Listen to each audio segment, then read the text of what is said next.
तो क्या हाल चाल है मेरे दोस्तों। बंशीधर चौधरी का अगर आप फैन होंगे ना तो भैया लोग वीडियो को एक बार लाइक जरूर कर दीजिएगा और शेयर तो भैया लोग लगा दीजिएगा अवश्य, क्योंकि आपका भाई जनून और सच खबर आप तक पहुंचाने का कोशिश करता है।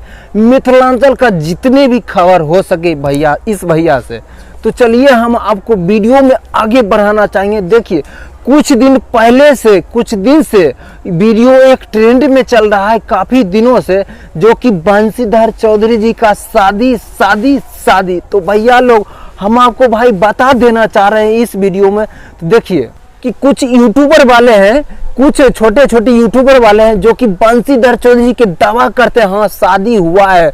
तो भैया लोग यार ऐसा बस यार भाई दूर रहो यार। बंशीधर चौधरी का हम इंटरव्यू लिए हैं, उसके साथ हम बैठे हुए हैं, शादी के बाद भी चर्चा चला तो बोले ऐसा कुछ भैया जी बात नहीं है, हम शादी करेंगे तो हम बताएंगे सभी को, जनता जनार्दन जितने भी हमारे चाहने वाले हम उनको बताएंगे तो बताएंगे। मेरे दोस्तों इंटरव्यू अगर वीडियो देखना चाहते हैं तो आप जल्दी से जाइए डिस्क्रिप्शन खोलिए, उस चैनल डिस्क्रिप्शन में लिंक दिया गया है और इंटरव्यू वाला वीडियो देखिए शादी कब करने वाले हैं आखिर बंशीधर चौधरी जी।